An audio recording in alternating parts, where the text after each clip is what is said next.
Hello everyone. Today we will discuss topic liberalism. Last class में हमने ये topic के बारे में थोड़ा सा डिस्कशन किया था। चाहे हम DPSP directive principle of state policy की बात करें, चाहे हम इंडियन कॉन्स्टिट्यूशन मेकर की आइडियोलॉजी की डिस्कस करें, तो लिबरलिज्म कॉन्सेप्ट हमें जरूर पढ़ना पड़ेगा। लिबरलिज्म कॉन्सेप्ट का एक सबसे बड़ा बेनिफिट ये है इसके पढ़ने का कि हमें ये ऐसे राइटिंग में भी हमारी सपोर्ट करेगा। क्लियर? ओके, लिबरलिज्म पढ़ने से पहले हम इज्म वर्ड पढ़ते हैं। कोई भी एक आइडिया, नेचुरली हम लिबरलिज्म को पॉलिटिकल सेंस के साथ जोड़ रहे हैं और है ही पॉलिटिकल सेंस का टॉपिक ही, तो पॉलिटिकल आइडिया वर्ड यूज करते हैं। जब ऐसे ही आइडिया इकट्ठे हो जाते हैं तो उन्हें हम आइडियोलॉजी कहते हैं। हम कहते हैं ना कि this is a liberal ideology. ऐसे सारे आइडियाज जो लिबर्टी को प्रमोट करते हैं हम उन्हें लिबरल आइडियोलॉजी कहते हैं।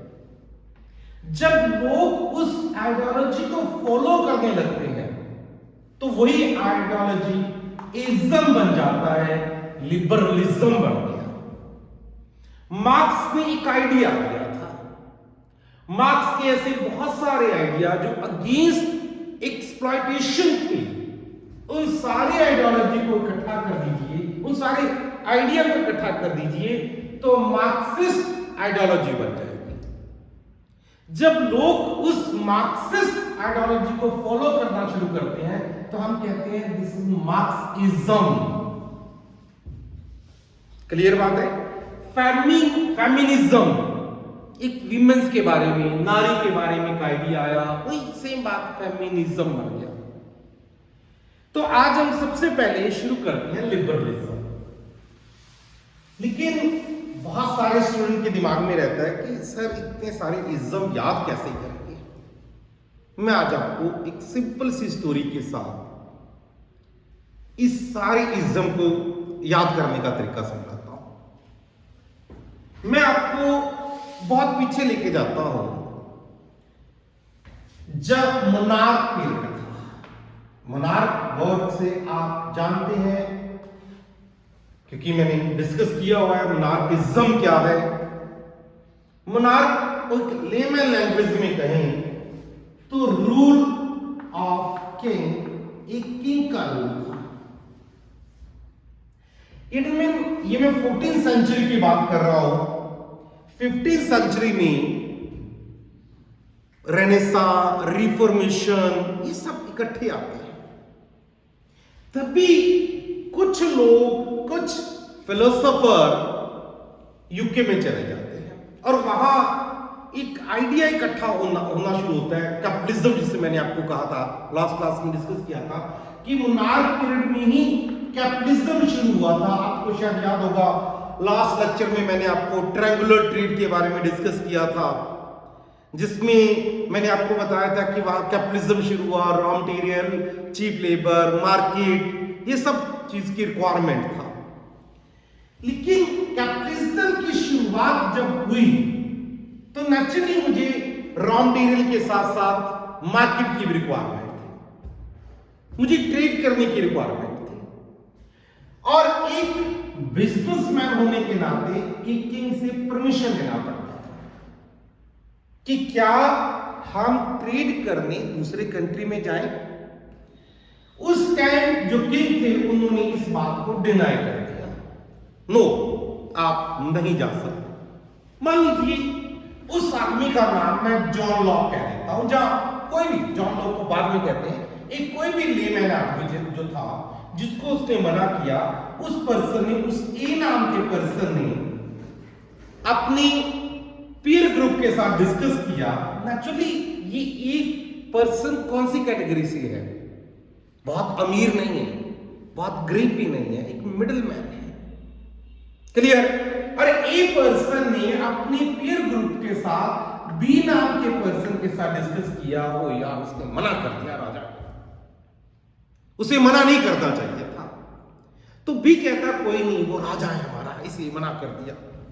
लेकिन वहीं सी नाम का पर्सन कहता कि नहीं करना चाहिए था।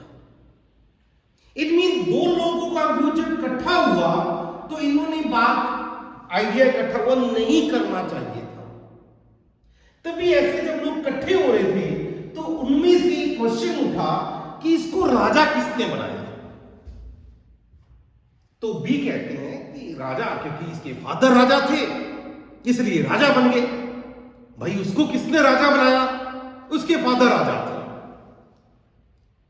लेकिन ये बात कोई भी नहीं बता पाया कि पहला राजा क्यों बनाया गया। तभी वहां बैठे बहुत सारे पॉलिटिकल फिलोसोफर थे। नेचुरली हम फिलोसोफर की बात करेंगे तो उनमें एक जॉन लॉक बैठे थे। जॉन लॉक ने एक आइडिया दिया जो बाद में लिबरलिज्म तक पहुंचा।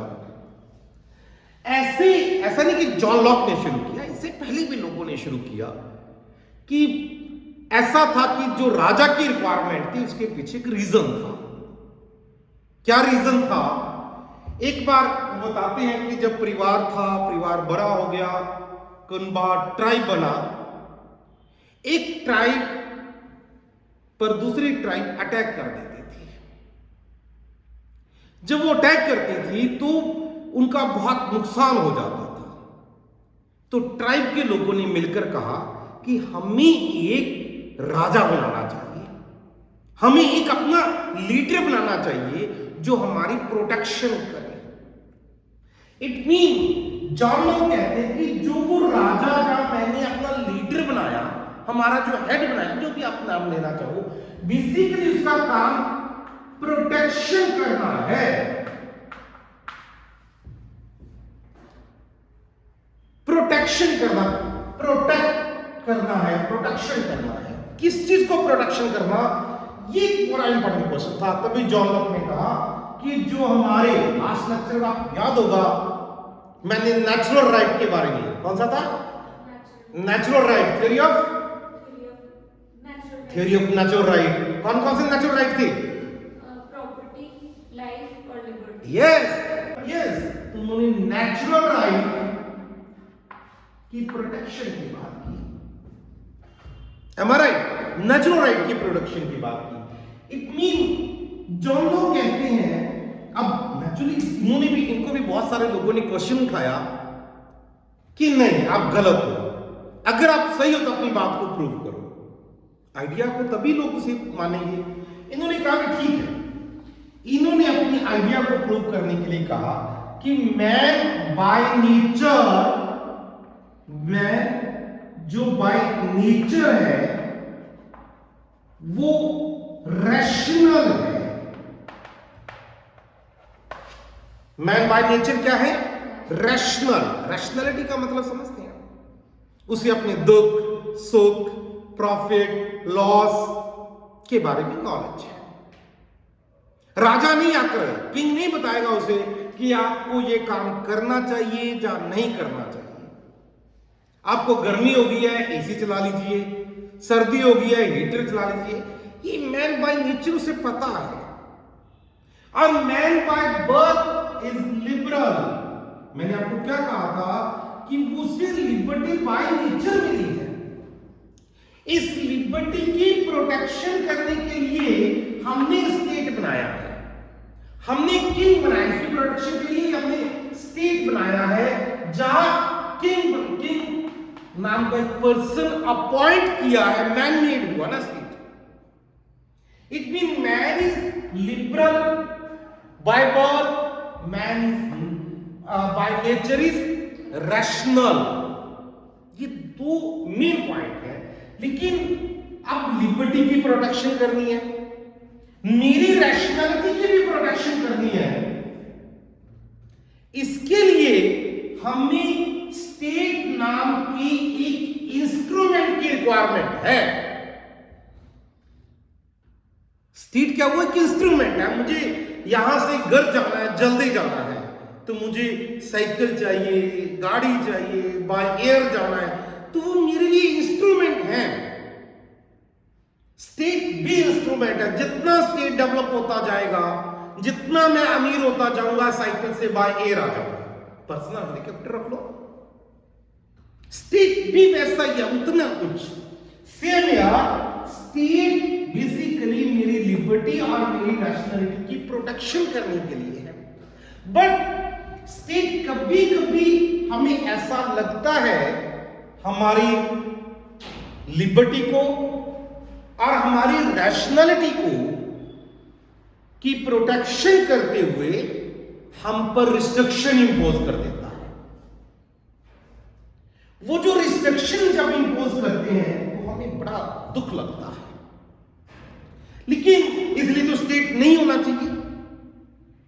बट लिबरल पॉलिटिकल फिलोसफर कहते हैं, लिबरलिज्म कहते हैं, state is an essential evil, है भी, बहुत जरूरी है, इसेंशियल है, बट एक बीमारी भी है, बुराई है, एक बहुत इसेंशियल एविल है।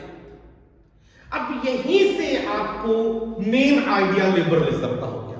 मैं इन्हीं दो word, man by nature is liberal, liberty है उसको, और man by nature is rational. Am I right? इन्हीं दो के बेस पर मैं आपको पूरा लिबरलिज्म बताऊंगा। आपको सिर्फ दो बातें, तीसरा ये याद रखिए कि state is an essential evil. 3 point याद है आपको, यहीं से हम सारा लिबरलिज्म बना देंगे। कोई डाउट? समझा है कुछ? आगे चलते हैं। अब आपको जब लिबरलिज्म पढ़ना है तो बहुत सारे पॉलिटिकल फिलोसोफर हैं। जीएस में, जनरल स्टडी में हम कहते हैं कि इन पॉलिटिकल फिलोसोफर को याद रखना जरूरी नहीं है, लेकिन अगर आपको ये नाम याद भी है तो भी बड़ा रेलेवेंट होगा। लेकिन मैं लिबरलिज्म को आगे करवाने से पहले थोड़ा सा एक फ्लो चार्ट बनाता हूं। लिबरलिज्म, इसको 3 पार्ट में डिवाइड कर देते हैं। क्या फर्क है मैं अभी आपको बताऊंगा, क्योंकि ये मुझे तीनों इसलिए बनाने हैं, इसलिए एक्सप्लेन करने हैं, क्योंकि यहीं पर मार्क्सिज्म, ग्लोबलाइजेशन के साथ इसे जोड़ूंगा मैं। सबसे पहले क्लासिकल लिबरलिज्म, फिर मॉडर्न लिबरलिज्म। देखिए, कोई भी आइडियोलॉजी स्टेगनेंट नहीं होती, आइडियोलॉजी डायनेमिक होती है। हो सकता है जो आज हमारी आइडियोलॉजी है, हो सकता है कल को चेंज हो जाए। एक टाइम था जब ओशन को पार नहीं करते थे, आज शायद साफ समुद्र हम पार करते हैं, तो आइडियोलॉजी बदलती रहती है।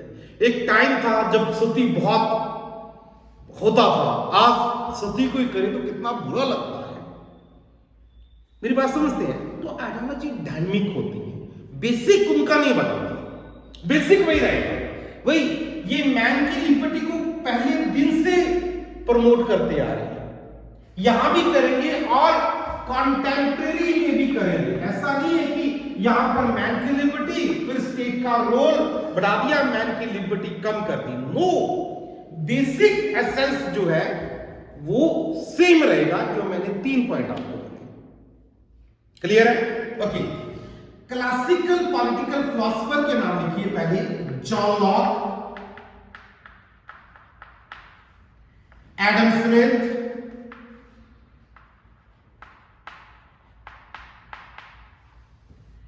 Jeremy Bentham.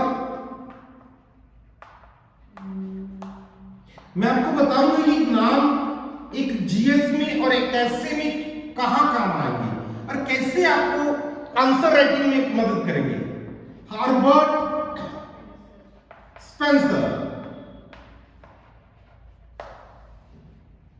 जॉन लॉक ने कंसेप्ट दिया जो मैं बार बार आपको बता रहा हूं, थ्योरी ऑफ नेचुरल राइट। मैंने आपको कल भी कहा था, right to life, right to property and right to freedom.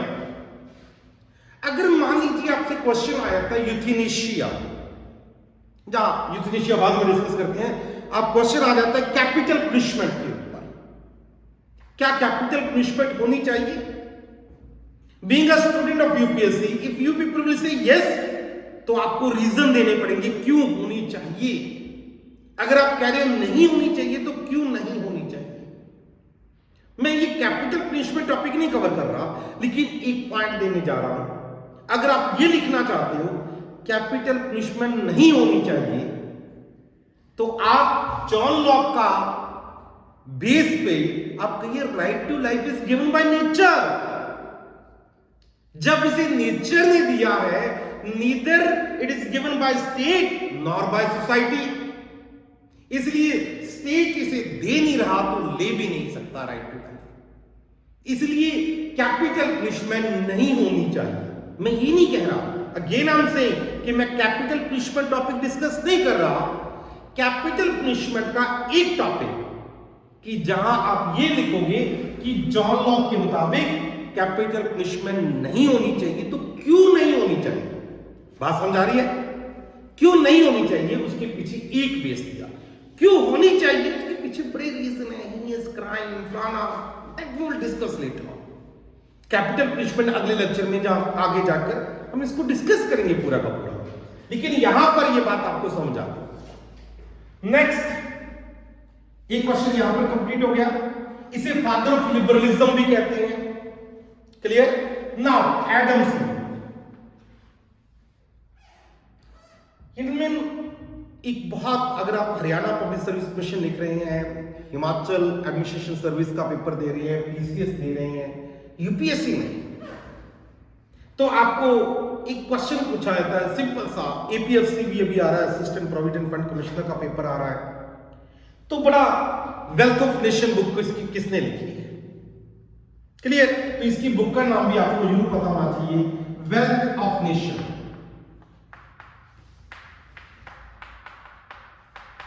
Wealth of nation.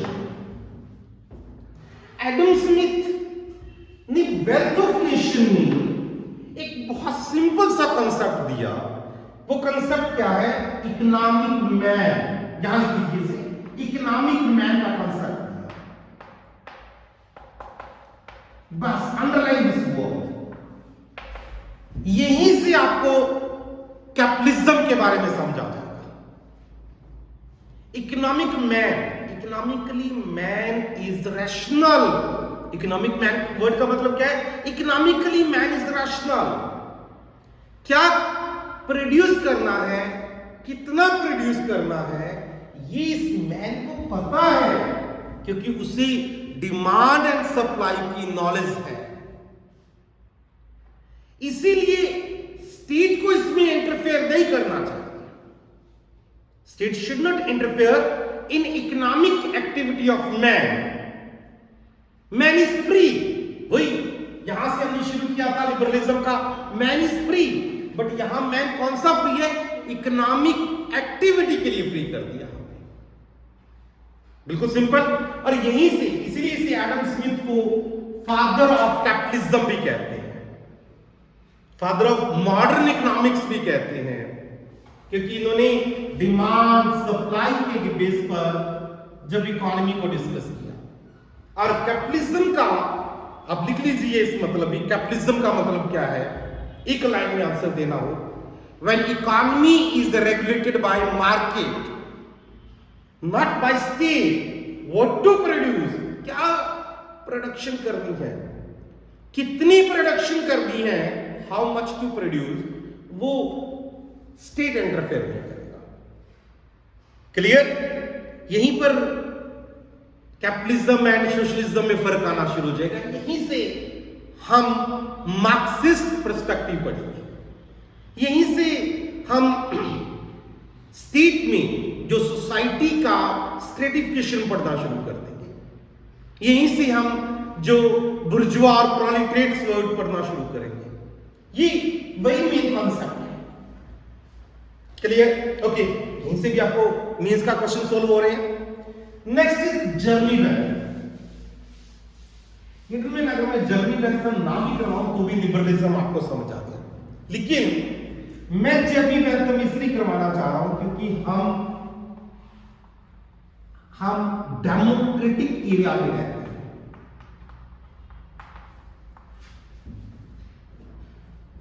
Democratic era normally हमसे पूछा जाता है critically valued the democratic pattern of India. यहां इन्होंने जेरमी बेंथम साहब ने एक कंसेप्ट दिया था यूटिलिटेरियनिज्म। यूटिलिटेरियनिज्म को आप कहीं ना कहीं आप इसे डेमोक्रेसी का बेस मान सकते हो, आप इसे डेमोक्रेसी की रूट मान सकते हो। यहां इन्होंने लिखा था यूटिलिटेरियनिज्म कंसेप्ट को एक लाइन में लिखा जाए, maximum happiness of maximum people. अधिकतम लोगों का अधिकतम सुख, अधिकतम लोगों का अधिकतम सुख। इफ द मेजॉरिटी चाहती है कि ऐसा हो तो वो होना चाहिए, और यही हमारी डेमोक्रेसी का बेस है। क्लियर? आप इंडियन डेमोक्रेसी को कहीं क्रिटिसाइज करना है कि सर ओनली फ्यू % वोटर जो है वो प्रेजेंटली गवर्नमेंट को सपोर्ट कर रहे हैं, तो आप यहीं से जेरमी बेंथम के बेस पर आप उसे क्रिटिकल इवैल्यूएट भी कर सकते हैं, क्रिटिसाइज भी कर सकते हैं। एक लाइन और मैं हटकर इससे बोल रहा हूं। यूपीएससी के स्टूडेंट हो तो आपको क्वेश्चन की नेचर जरूर समझनी है। What is the meaning of explanation, examine, evaluation, critical evaluation, critical examine, in word के बारे में आपको पता होना चाहिए। मैं एक प्रॉपर लेक्चर लगाऊंगा 20-30 मिनट का, जिसमें हम प्रॉपर हर वर्ड पर डिस्कस करेंगे। क्रिटिसिज्म का क्या मतलब है? नॉर्मली बच्चे को पूछ लो क्रिटिसिज्म, सर उसकी बुराई लिखी। नो, क्रिटिकल इवैल्यूएशन का मतलब आप खुद भी अपने घर बैठकर, आप सभी स्टूडेंट का होमवर्क है, घर बैठकर इन वर्ड पर सोचना। कितने सिंपल वर्ड लगते हैं, critical evaluation, critical examine, explanation, define, discuss. वो एग्जामिनर पागल थोड़ी है कि वो इन वर्ड पर खेल जाता है। Nature of question in word पर हो जाता है। आपको इन सारे वर्ड के बारे में प्रॉपर नॉलेज होना चाहिए। नेक्स्ट लेक्चर में नेक्स्ट टू नेक्स्ट किसी भी बीच में मैं इन सारे वर्ड पर डिस्कस करूंगा। Clear? Next, Herbert Spencer. Charles Darwin का नाम तो आपने सुना ही है। Survival of the fittest. बड़ी मछली छोटी मछली को खा जाती है, ये तो हम बचपन से सुनते आ रहे हैं। इसी कंसेप्ट को पॉलिटिकल ईरा में लेकर आने वाले जो लोग थे वो थे हर्बर्ट स्पेंसर। वो ये कह रहे हैं कि आप जो, हालांकि हमारे कॉन्स्टिट्यूशन मेकर ने इनको ज्यादा एक्सेप्ट नहीं किया, इसलिए इनको नेगेटिव पॉलिटिकल फिलोसफर भी कहते हैं। ये नेगेटिव थे बाय नेचर, ये पॉजिटिव आ जाएंगे जो हमारे मॉडर्न वाले हैं। ये कहीं ना कहीं स्टेट को रिस्ट्रिक्ट कर रहे हैं। जितने भी क्लासिकल पॉलिटिकल फिलोसोफर हैं वो स्टेट के काम को रिस्ट्रिक्ट कर रहे हैं। आपको ऐसा नहीं करना चाहिए। बहुत सारी सोशल इकोनॉमिक इनिशिएटिव्स हैं। अब एक क्वेश्चन है, मैं नहीं कह रहा हूं, उर्दू मेरा खुद का अगर पर्सनल आइडिया पूछो या पर्सनल व्यू पूछो तो मैं सोशल इकोनॉमिक जितनी भी फिलॉसफी और मैं बिलीव करता हूं, उनके जितने भी प्रोग्राम्स हैं उनको बड़ा अप्रिशिएट करता हूं। हमें being a student of UPSC हम इन प्रोग्राम को क्रिटिकल इवैल्यूएट करेंगे। लेकिन अगर आपको किसी प्रोग्राम को क्रिटिसाइज करना है और अगर आपको ये कहीं मौका मेरे लिखना हो कि सोशल इकोनॉमिक इनिशिएटिव नहीं होने चाहिए, आप इन नाजुक कंधों पर क्यों बात डाल रहे हैं? हर्बर्ट स्पेंसर के कंधों पे डालेंगे ना। वो क्या कहते थे? सर्वाइवल ऑफ द फिटेस्ट, कि जो अपने आप को सर्वाइव ही नहीं कर सकता, स्टेट को उसे 2 रुपए किलो आटा, 3 रुपए किलो चावल, फ्री में मेडिकल एड, फ्री में एजुकेशन, फ्री में क्यों दे रहे हो? वो अगर स्टेट को के लिए कुछ नहीं है तो हम ही, अगर वो खुद अपने लिए कुछ नहीं कर सकता तो स्टेट के लिए कुछ नहीं करेगा। हालांकि मैं इस आइडिया में बहुत ज्यादा बिलीव नहीं करता। क्लियर है? तो ये है हमारे क्लासिकल पॉलिटिकल फिलॉसफी। यहां तक कोई डाउट? क्लियर है? अब हम नेक्स्ट करते हैं मॉडर्न पॉलिटिकल फिलोसोफर और मॉडर्न लिबरलिज्म। क्लियर? ये मैं नेक्स्ट लेक्चर में करता हूं। थोड़ा पढ़ते हैं लेकिन धीरे धीरे हर टॉपिक को कवर करते हैं। कल जो लेक्चर होगा उसमें हम लिबरलिज्म को सोशलिज्म के साथ जोड़ेंगे। ऐसे क्या रीजन थे कि सोशलिज्म राइज हुआ? ऐसे क्या रीजन थे कि कार्ल मार्क्स का राइज हो गया? आज भी दुनिया में सबसे बड़े क्रिटिक पॉलिटिकल फिलोसोफर में उनका नाम आता है। Clear? Tomorrow we will discuss all those points. Thank you.